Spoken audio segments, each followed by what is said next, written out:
BJP ఒక్క seat కూడా గెలుచుకోకుండా ఈరోజు ఎంతమంది ఎంపీలు ఉన్నారో అంతమంది ఎంపీలు మొత్తం బీజేపీకే సపోర్ట్. కానీ ఒక్క సీటు కూడా గెలుచుకోలేదు బీజేపీ పార్టీ.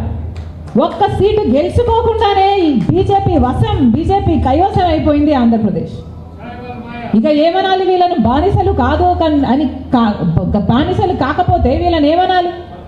వీళ్ళు బానిసలు, కట్టు బానిసలు అన్నారు. వీళ్ళు బానిసలు కాక ఆంధ్ర రాష్ట్ర ప్రజలందరినీ బానిసలను చేయాలని చూస్తున్నాం. ఇది తగదు అని మేము చెప్తున్నాం. కాంగ్రెస్ పార్టీ అధికారంలోకి వస్తేనే ఈరోజు స్పెషల్ స్టేటస్ సాధ్యమవుతుంది. కాంగ్రెస్ పార్టీ అధికారంలోకి వస్తేనే పోలవరం సాధ్యమవుతుంది. కాంగ్రెస్ పార్టీ అధికారంలోకి వస్తేనే మళ్ళీ రాజు రైతు అవుతాడు, రుణమాఫీ సాధ్యమవుతుంది. కాంగ్రెస్ పార్టీ అధికారంలోకి వస్తేనే ఆంధ్రప్రదేశ్ బాగుపడుతుంది అన్న విషయాన్ని కాంగ్రెస్ నాయకులు, కాంగ్రెస్ కార్యకర్తలు మొత్తం అందరం కలిసి జనాలలోకి తీసుకెళ్లాల్సిన సమయం వచ్చింది.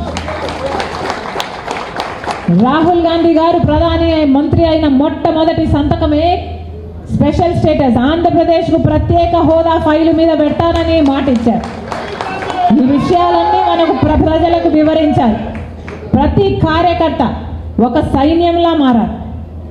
ఒక్కొక్కడు ఒక్కొక్క సైనికుడిలా అని నేను అనటం లేదు, ఒక్కొక్కరు ఒక్కొక్క సైన్యంలా మారాలి అంటున్నాను.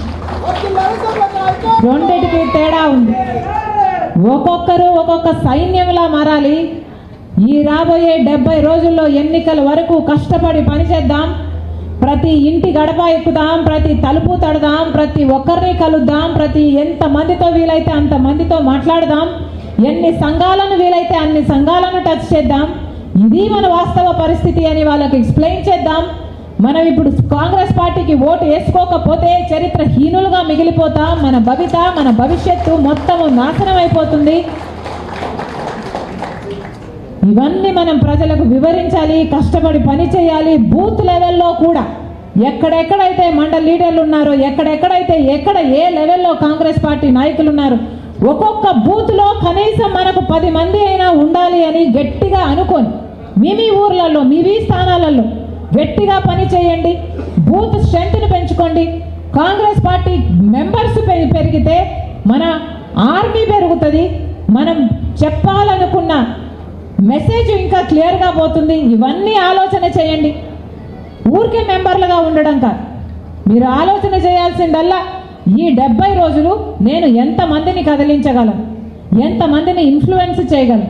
ఒక్కొక్కరు ఇన్ఫ్లుయెన్సర్గా మారాలి, ఒక్కొక్కరు ఒక సైన్యంలా మారాలి. ఎంతమందిని వీలైతే అంతమంది శ్రమ వంచన లేకుండా ఈ 70 రోజులు పనిచేద్దాం. కాంగ్రెస్ పార్టీ అధికారంలోకి వస్తేనే ఆంధ్రప్రదేశ్కు భవిష్యత్తు ఉంది.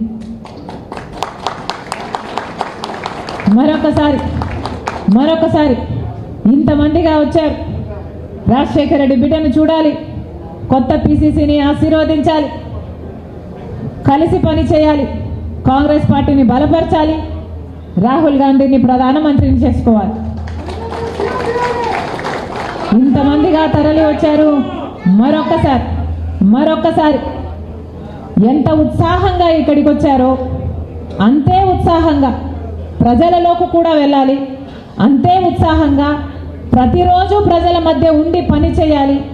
ప్రతిరోజు ప్రజలకు చెప్పాల్సిన మెసేజ్ అలా ఒకటే: వైసీపీకి ఓటేసినా బీజేపీకే ఓటు, టీడీపీకి ఓటేసినా బీజేపీకే ఓటు, జనసేనకు ఓటేసినా బీజేపీకే ఓటు.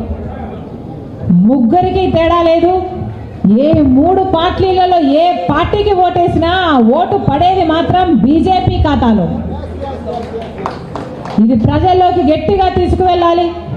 బి అంటే బాబు, జే అంటే జగన్, పి అంటే పవన్. మిగతా దేశం అంతా బీజేపీకి వేరే అర్థం ఉండొచ్చు, కానీ ఆంధ్ర రాష్ట్రంలో మాత్రం బీజేపీ అంటే బాబు, జగన్, పవన్, వేరే అవసరం లేదు. వీళ్ళు ముగ్గురు ఇక్కడ ఉండంగా బీజేపీకి ఇంకా వేరే ఎవరు అవసరం లేదు. ఈ విషయాలన్నీ ప్రజల్లోకి తీసుకువెళ్ళండి, కాంగ్రెస్ పార్టీని గెలిపించండి. మరొక్కసారి మీ రాజశేఖర రెడ్డి బిడ్డ శిరస్సు వంచి చేతులు జోడించి మనస్ఫూర్తిగా నమస్కరించుకుంటాం. జోహార్ వైఎస్ఆర్. రాహుల్ గాంధీ గారి నాయకత్వం వర్ధిల్లాలి.